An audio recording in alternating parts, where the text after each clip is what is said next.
Out of the East Village explosion that killed 2 people, the bodies of the 2 missing men were pulled from the debris. And now investigators are trying to determine the exact cause and whether the gas line might have been tampered with before the blast. CBS 2's Matt Kozar has the latest. Workers chip away at the rubble. They're aware the spot where 3 buildings collapsed is hollowed ground. 2 lives lost here.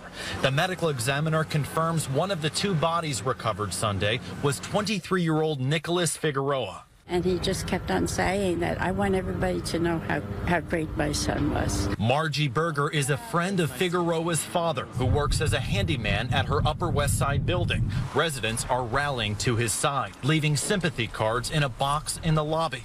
Berger says Figueroa is thankful firefighters found the body, so now he can bury his boy.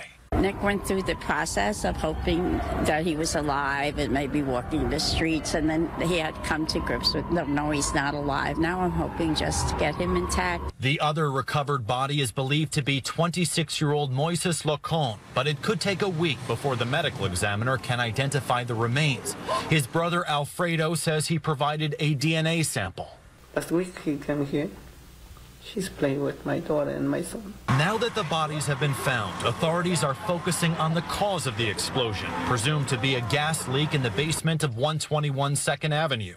The fire department says Con Ed inspectors and fire marshals are expected to get into the cellar tomorrow. That's when they can take a closer look at the piping and determine if plumbers made an illegal connection to the building's gas line. When asked if this incident will spark a change in regulations or tougher penalties, the mayor said, well, first we have to complete an investigation and see what that shows us about what happened here.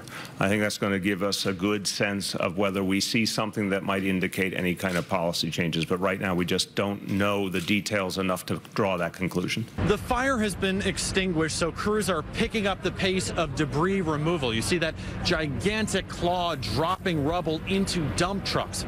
Many of the people who live in the neighborhood have been allowed to return to their homes, although the fire department still has a vacate order on 60 apartments. In the East Village, Matt Kozar, CBS 2 News. And 3 of the people who were in critical condition after the explosion have been released from the hospital.